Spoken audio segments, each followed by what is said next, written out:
Good morning, Chris Northrup for the Upper Deck from Pinstripe Chronicles. I'm here with my partner, Lynn Kandrak. Lynn, say a word of hello. Hello, good morning and good night after waking up already to so much news. So much Good news. morning, everyone. Yep. And where to begin? I mean, I guess in a sense, we can begin with the most exciting thing that's happening today for the Yankees, and that is it's the first home game of spring training at George M. Steinbrenner Field in Tampa. So we're very excited about that. We wanted to talk a little bit about the lineup to get things rolling. Yeah, and so 1 p.m. on Yes, by the way, if anyone's listening in time. And that's actually what I so naively got on Twitter to see the lineup, because I'm like, this is it. I'm going to get to see the guys on TV today. So the lineup came with a lot of questions. I can run through who we got quickly. Yeah.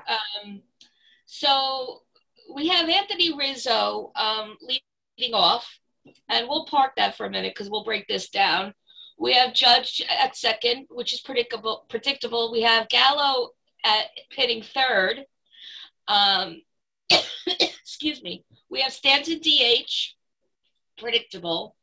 We have Kiner Falefa batting fifth. We have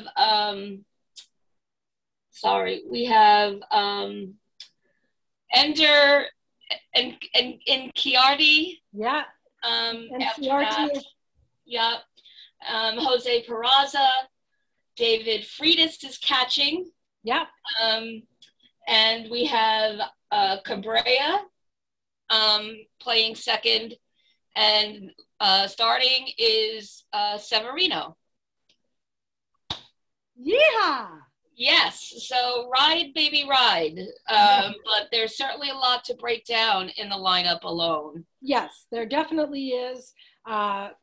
Our question of the day actually centered on Severino and whether or not the Yankees would consider him as the number 2 this season. And funnily enough, the results were that 50% of the people who responded said yes, he would be the number 2. 50% said no. And the last choice was Cashman is working on a deal for a starting pitcher, and no one chose that. Radio silence. And it's seeming like they're right, Chris, because we know that Manea and Montas are still blowing in the wind, but no field reporter is even speculating on them. No. And, other than our fans on Twitter talking about sign them, and we have a better shot. And there we could have a whole segment about whether that's true or not. Right. But I'm highly suspect, and I think you feel the same, that's going to happen before the season starts, if at all. Yeah, I mean, later in the show, we're going to talk a little bit about the Yankee philosophy, and I think that what we're seeing is right in line with what we've been told. And that is that the team, as it is now, is a championship caliber team. I don't think we can expect more moves of any significance except depth moves, like what happened today. But let's not get sidetracked off the roster. We can talk about the trades in a little bit. So we were surprised to see Rizzo in the leadoff spot. Yeah, I really don't know what that would be about. And I'm certainly not going to try to go into Booney's brain. It's dark enough inside mine. Yeah. I'm not going to do that. There's the cobwebs in Booney's brain. Yeah, he needs a brain dustbuster of some sort. But my only guess, if I'm going to be positive and not snarky, although I just already was, is that you know, when they're having these 4 guys coming in, they're front loading the lineup with the regular roster guys. And, you know, maybe they flipped a coin on, you know, Gallo or Rizzo to start leadoff, because Stanton's gonna be DH. Right. Judge is gonna be batting second, and you have Rizzo and Gallo in between.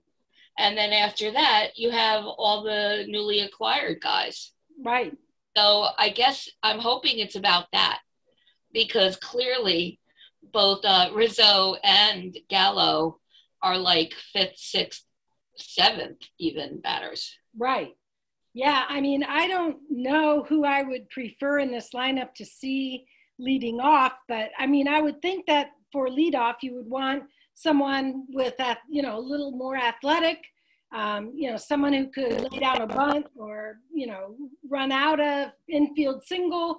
I don't know, just someone who gets on base with ingenuity every time as much as possible. But, you know, Rizzo, you know, let's hope that Rizzo, his bat comes to life more this year than it did last year at any rate.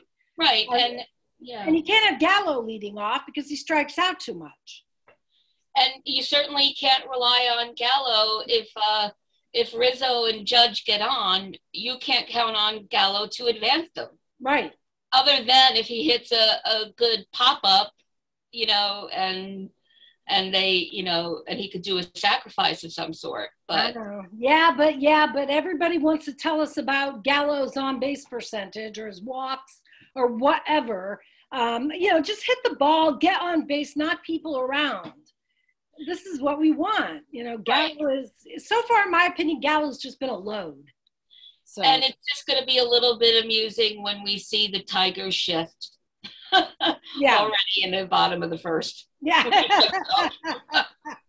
We'll have to keep an eye open for that. That's for sure. And, you know, you talked about the guys at the end, you know, at the bottom of the lineup, Inciarte, Peraza, Freitas, and Cabrera. And I just want to mention today that, I mean, what we've got is third base. Freitas is catcher at first base. Cabrera's at second base. The Yankees just managed to sign Marwin Gonzalez, who is a utility guy. He's, 33 years old or something, did you say? Yeah, and his batting average was 199. Yeah, combined between Houston and Boston last year, 199. Yep, and he can play both center and an infield position that I'm not recalling at the moment.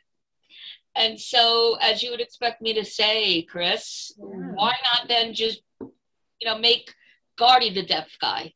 Right. This does seem to you know, where do you keep putting these infielders? And if he's going to be, you know, an outfield, I guess that does take care of Gardy's opportunity. Right. And I didn't have time because this was like a last minute surprise before we came on. Yeah. I didn't get the time to really dig in on him and look at his stats and look at, you know, his fielding. Yeah. I don't know. I got too distracted by the 199. Like, oh, good, gas prices are back down. Oh no, crap! The decimal point's there. Right. Yeah, I really, just based on numbers, I'm being judgmental. But that's the other thing. This lineup is, you know, if we're going to continue with our ageist culture, right? I'm talking to the fans right now. How could we be good with the, you know, 30-somethings? Yeah. The ones that exist that are solids and are stars, and some of the ones are acquired. I mean, we're starting with a golden age club. Right. Yeah. I mean, this brings us to the blockbusters of the week. I mean, Correa And just before we came on the, to make the video today, Trevor Story signed with the Red Sox. Responses, I mean, the fan responses to these two events have been nothing short of explosive. Yeah, I didn't even get to go there yet. So, but I can't wait. And then, don't forget about Freeman. Right. All in quick succession. And, Freeman. Freeman. Right. Yeah. Freeman, Correa, Story. I'm not so much surprised about Story. When Heyman, put that out there yesterday, I was like, there's just no way. There's just no way. That's a fairy tale, not a story on Story. And so, and let's just talk about the obvious with Correa for a minute. Yeah. Houston and the Yankees were allegedly in hot contention for him. Right. And out of nowhere came the Twins. And I mean, I don't even know who they took a loan from, or all their marbles went out on the table for this. Well, and also let's not forget the money we gave back to their bank by bringing Donaldson over. Exactly.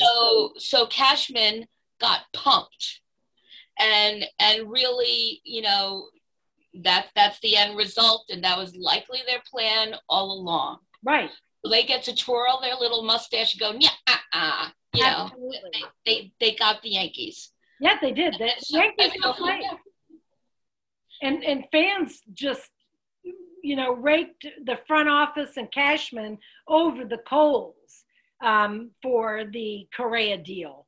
I mean, just the idea of being played like that.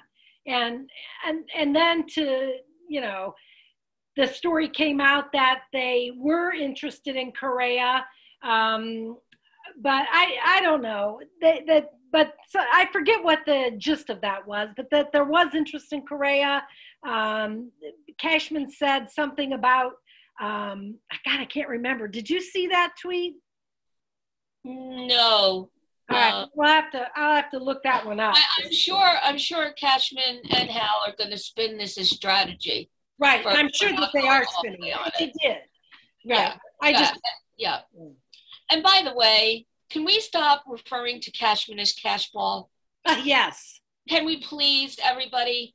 He's not Cashball. He's Cash No Balls. He's basically been castrated by Hal. So no Cashball. Right. Trash men. Thank you for that rant. You got it. You hit the nail right on the. That's a preview of the rest of this episode. Anyway. Oh my God, that's hysterical. Well, Correa goes to the Twins for $105.3 million for 3 years. He is now the highest paid infielder at $35.1 million. It's just astonishing what the money that he got. And that now Freeman, I don't know what money he got. I've forgotten. But in the meantime, the Yankees acquired Rizzo, and I think this brings us to something that I've been thinking about this week, and that is how the Yankees have changed our expectations in the off season, perhaps. Or maybe even what I think is a change in Yankee philosophy. Yep. I'm with you on that. And first of all, it really started before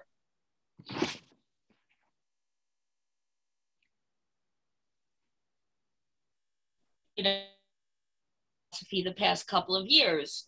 And we were, at least I was able to cope by saying, this is all about the pandemic. They're gonna be complacent because the game just isn't the regular game right now. And we'll get back, when the world is right. The world is, at least the Yankee universe is much righter. We'll talk about opening day as well. related to that though. And yet Booney's first presser, he's like, we already have a championship team with the guys here. And you mentioned, Chris, that Hal essentially said the same thing this week. Yep. And so per your question or your thought, that really is telling me it wasn't just a passing philosophy to get us through the pandemic. Right. That the mindset here is, hey, as long as we'll be good. Play card, wild card, we'll be good. And hey, with the signed agreement, we have an extra shot at that. Right. And so, it'll be gravy if we get that piece of metal at the end. That's right. And that's the death of the dynasty. That's the death of the dynasty. I mean, once upon a time, in the not too distant past, the Yankee philosophy was basic and very successful. Winning is the only thing. Right. Winning's not, the goal. It's the only thing that you're aiming for. Otherwise, what does a professional team play the game for? Personal development? I mean, they play to win as a team and represent their city or represent the team, their ownership. But now the Yankee philosophy seems to be to reset the CBT every 2 years. And I mean, I guess Hal wins some sort of, prize for spending the least. I don't know, keeping under the competitive balance tax. Sorry, go ahead. No, that's all right. I was just going to go on with my rant and say that the philosophy here is they bring in level, like tier 2 talent. It's not that I think Isaiah Kiner-Falefa is not a solid ball player, but he's not Carlos Correa. And the Yankees could have made a 3-year, they could have easily made the deal with Correa that the Twins made. But they didn't. They chose not to do that. They chose not to go after Trevor Story. And, maybe there's a whole set of circumstances there we don't know anything about now that he's signed with Boston. But,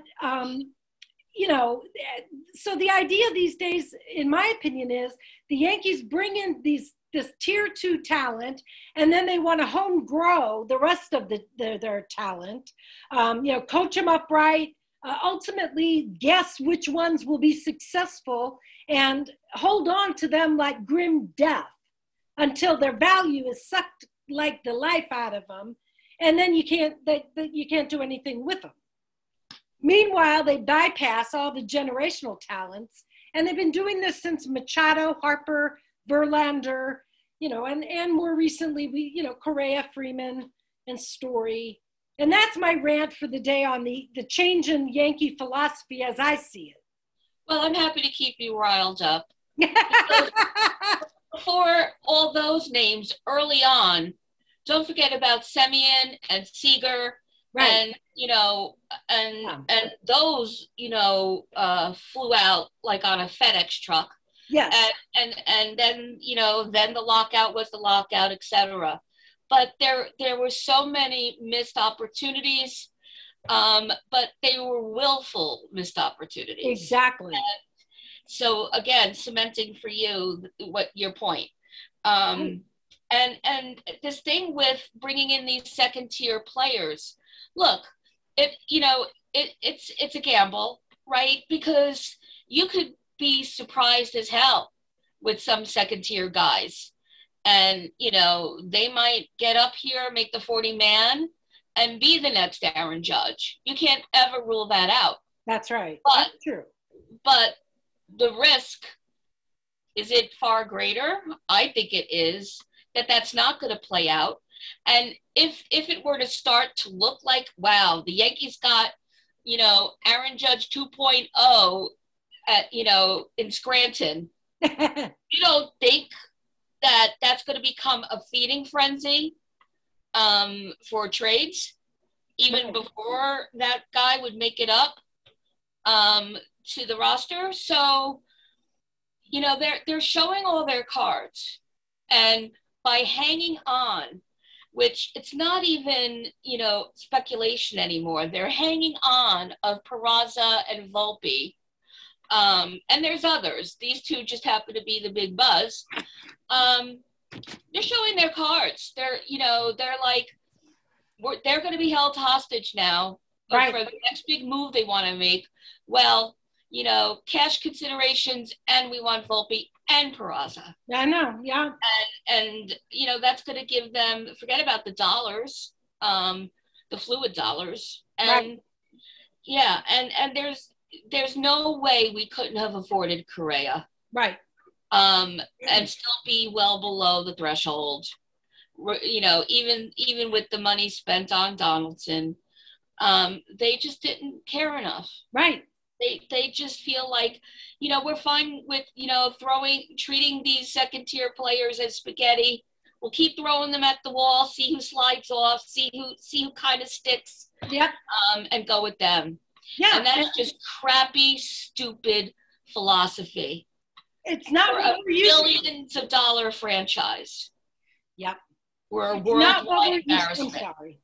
Sorry. No. And I'm gonna de-escalate now. I was just working up, but it's good that you interrupted me. Well, yeah, I know, and I agree with you. It's embarrassing. 100%. Are you being embarrassed as a Yankee fan? And is this what our expectation is for Yankee, for the Yankees for the future? And, are we, I guess that's what it is, as long as Hal owns the team and Cashman is the GM to carry out and when I say Hal, I think of Hal as like a metaphor for ownership. I know that Hal is not the only owner. I realize that, but he's the figurehead, and so just tag him with the ownership. You have to take the hit. But, along with what you were saying about the young guys, the pressure that this might put on a guy like Volpe, Josie McFly, who's one of the Talking Yanks guys, tweeted out this after the Twins, signed or acquired Correa. He said, "Bro, I want Volpe to succeed more than anyone, for sure. But bro, the pressure put on homie right now is not even funny. The Yankees now can't hope for Volpe to develop. They need him to develop, or else it's going to set the organization back." That's right. And he is spot on. He's spot on the nose. Yeah, they're breaking these kids. And these are kids, by the way. These aren't the 30-somethings we're going to have in the dugout opening day. These are the kids. These are kids. And, the mind games. I mean, look at Clint Frazier, for example. He was a kid, when he joined the organization. And, and look, I was on the Red Blunder train. If anyone wants to send me the receipts on that, go for it. But, weakened mentality leads to weakened physicality, one way or another. Right. And so, yeah, I 100% am concerned about these guys. And they're spring training and, minor league play is supposed to be fostering. It's a foster parent situation. Yeah. You're teaching them, the basics, teaching them the rules. Yeah. And someday, you might get to leave me and go where you've always wanted to go. Right. And we believe in you right now. You wouldn't be here if we didn't believe that could happen. Yeah. That's not the talk going on. Right. I don't even think that, it's surprising to me that, I don't know, it bothered me to even see Peraza in the lineup. I know it's spring training. I know, it's right that they're checking guys out, but it just concerns me, to your point. Yeah. The team as it is constructed right now concerns me a great deal. I mean, the infield as it stands, if today was opening day, I'm thinking this might be the infield. Rizzo at first, Torres on second base, Isaiah Kiner-Falefa as shortstop, Donaldson at third base with DJ and Marwin Gonzalez, who we can talk about it. I think we already talked about a little bit. Those two are the odd men out on the infield. Now, I know Gonzalez is also, here to cover outfield situations too, but that's our infield. I mean, Torres still in a key spot up the middle. Unacceptable. That is unacceptable. And what a slap. Talk about breaking a guy down. I mean, DJ is a hard in the head person. Don't tell me that that's not impacting his mental game. Right. And to be chosen, Voit had a problem about Rizzo being picked over him. He sure did. And we'll have to talk about Voit, give him a quick mention. But Torres over DJLM? Right. DJLM? No way. I mean, I'd be storming the castle on if I were him.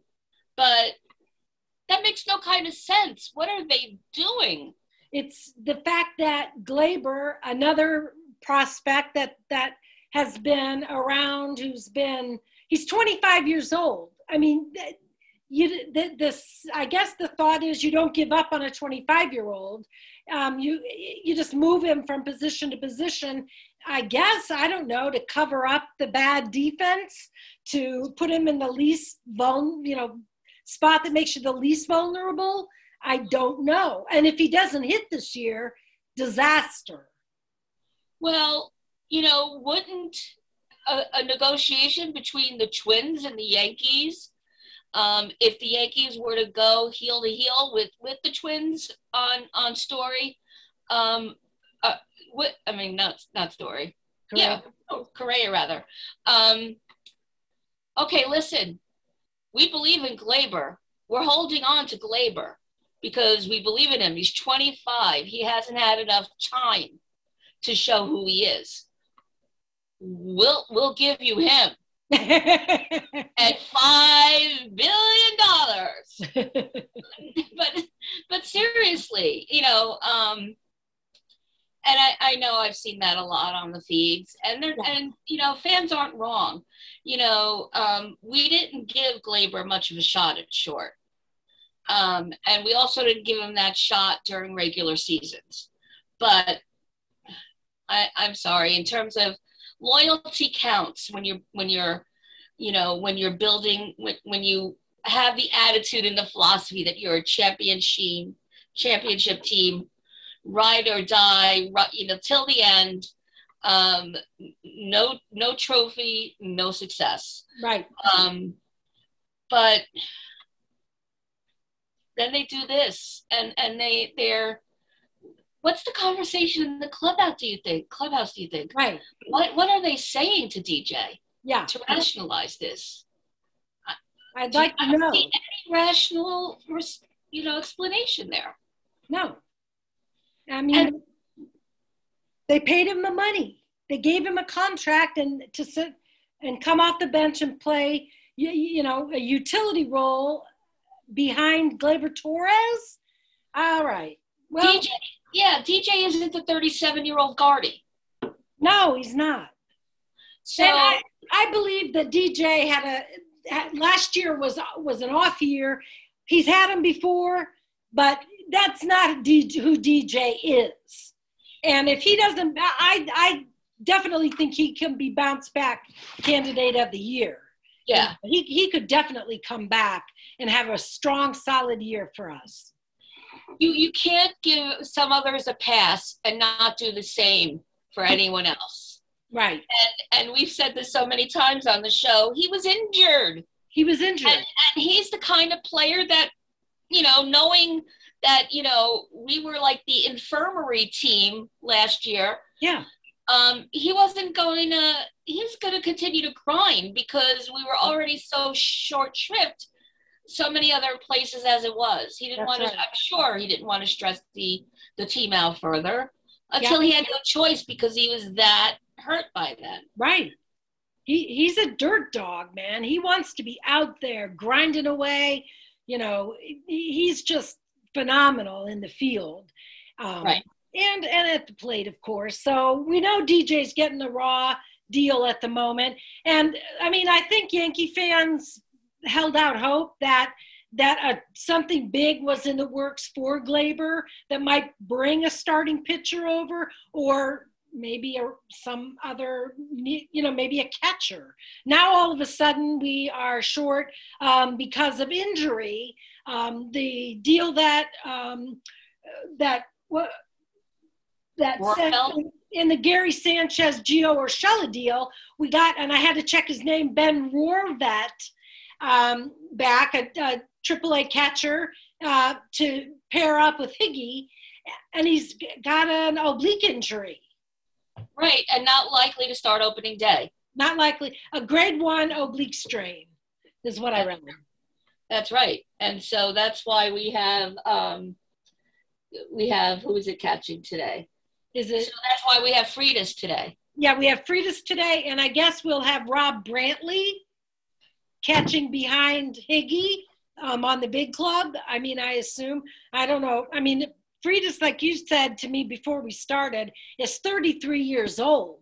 Does he win for the first time in his life? Does he win a spot on the roster? Who knows? Maybe he does. Maybe he has bionic knees and the age won't matter. But yeah, I mean, it's like an open competition right now. Right. At the catcher spot. So what did you think of the Luke Voit situation, the whole way that went down, and Rizzo and all of that? I think that it was right to choose Rizzo over Voit. If a choice were to be made, clearly it was, because there's no other option for first base apparently. Other than these AAA guys. And so, I think, at least this for Voit gives him a plan, an ability, an opportunity to not be in somebody else's shadow. Right. And we all know Voigt's temperament. If Clint was Red Thunder, I don't even know what color to paint Voit, frankly. And I think you're going to see revenge of Voit. Yeah. That's my prediction. Start collecting the receipts, but that's my prediction. There you go. He's going to have a breakout year there that's going to remind people about his top season.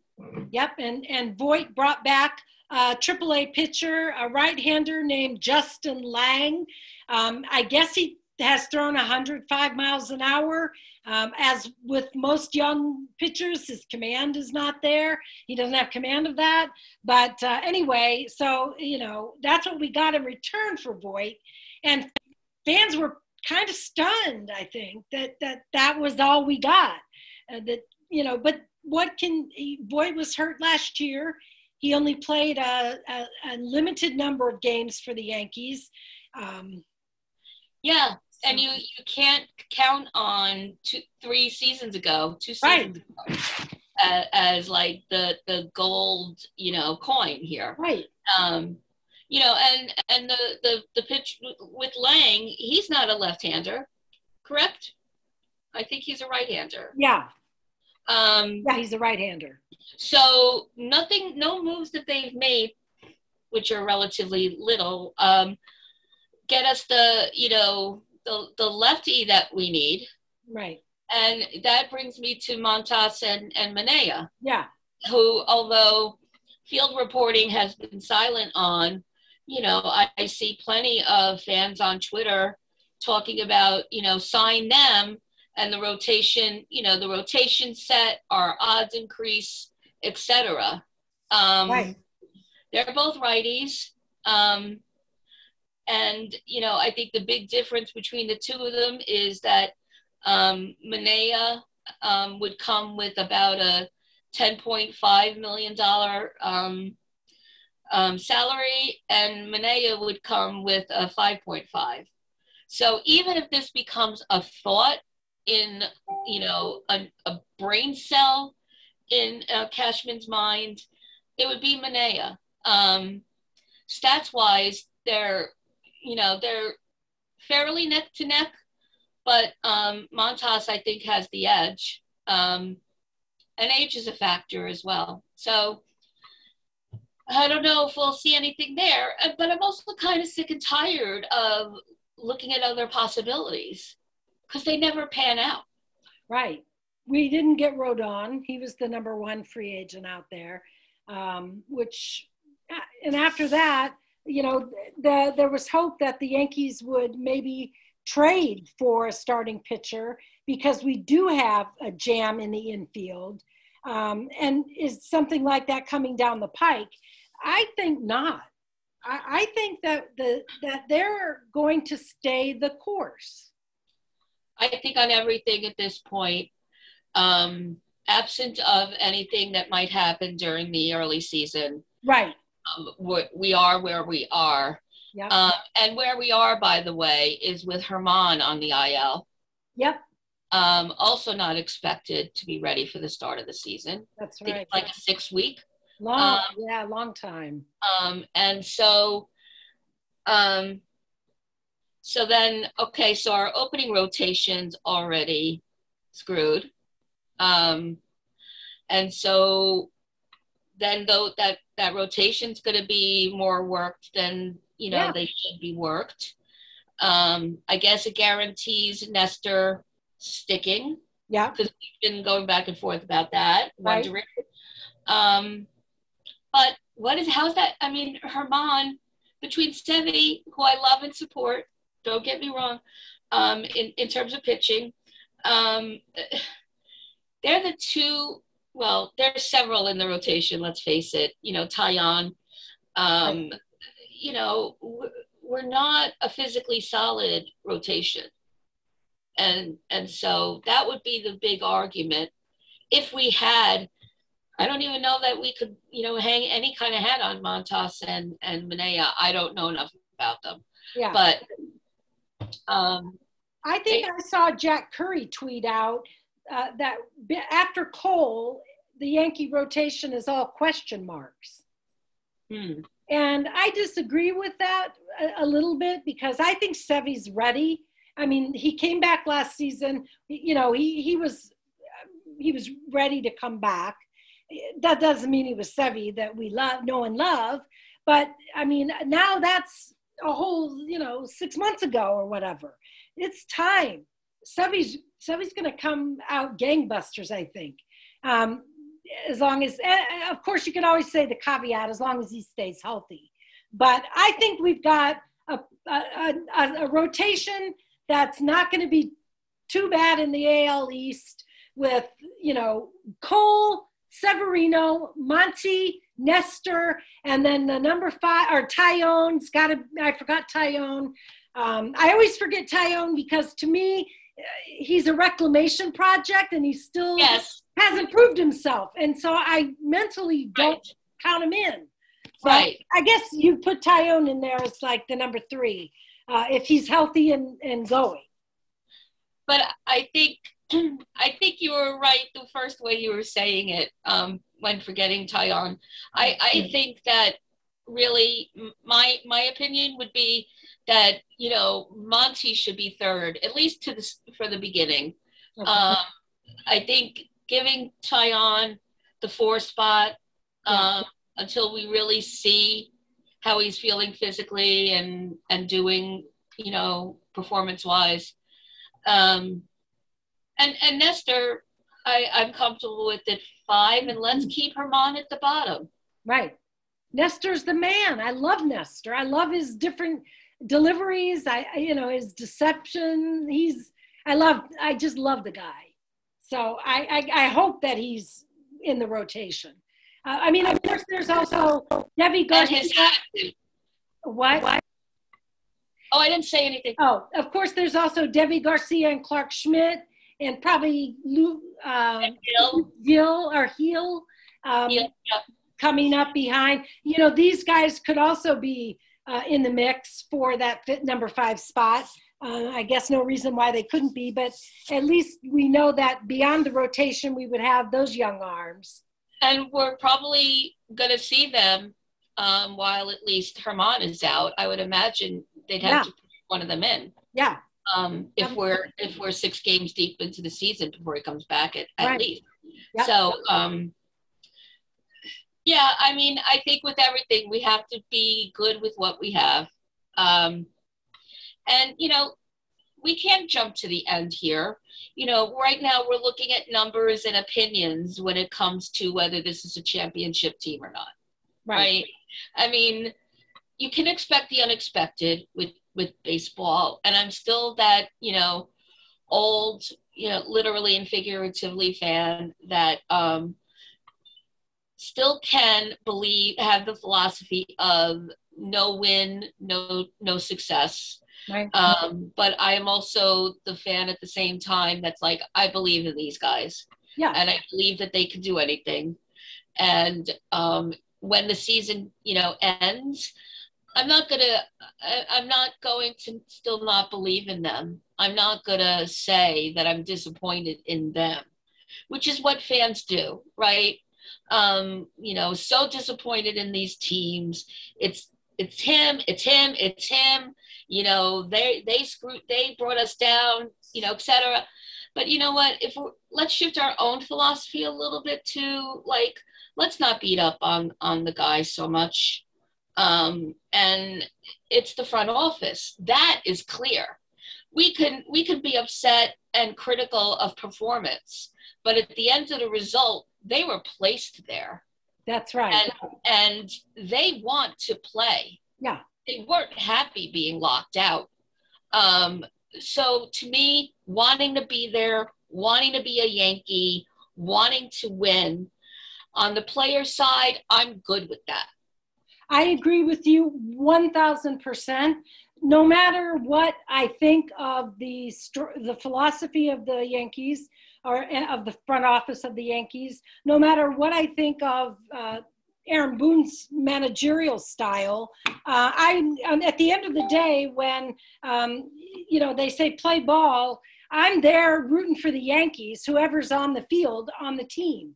It doesn't matter to me if it's Marwin Gonzalez or if it's Garrett Cole. If they're wearing pinstripes, I'm going to be rooting for them on game day. There's no question about that. And I think fans shouldn't lose sight of that. You're right. Not. And that's not meaning to say we have to change our fan culture.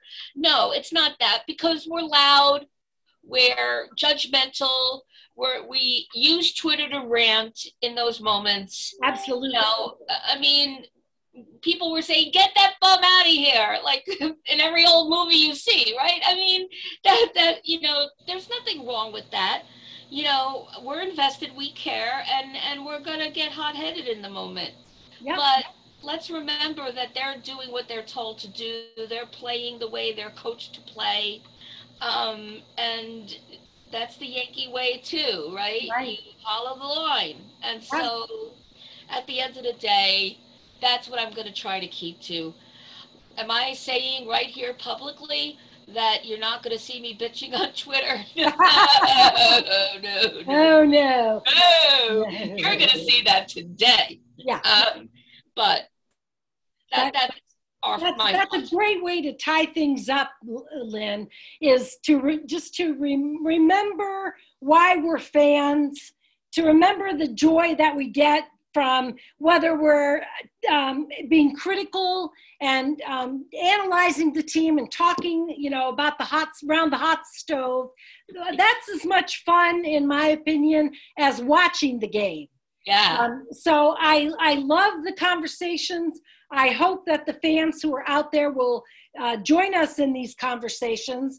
Don't forget to like, subscribe, comment. Let us know what you think of these opinions. Lynn and I are ranting and raving sometimes. We think that we are in line with many of the fans that we see on Twitter and Facebook. Not that it matters if we are, because our opinion is ours anyway, but we're glad if you join us and let us know what you're thinking. That's right, Chris. That's the perfect way to sum things up. I'll also add, if you're watching this and you enjoyed it, retweet it. Share this with your friends and fellow fans. Chris and I, we're just two women here showing everyone that girls know stuff too, and we have opinions. And and that was a big part of our philosophy when we began the Upper Deck. And so we do want to hear from all of you. Comment below when you see us tweeting our link for today's episode. Tell us what you want to talk about next. We want our content driven by you. So with that, let's hope for an enjoyable afternoon on the Yes Network. And in the meantime, remember, come back next week where you'll always have a reserved seat in the Upper Deck. Take care, everybody. Go Yankees.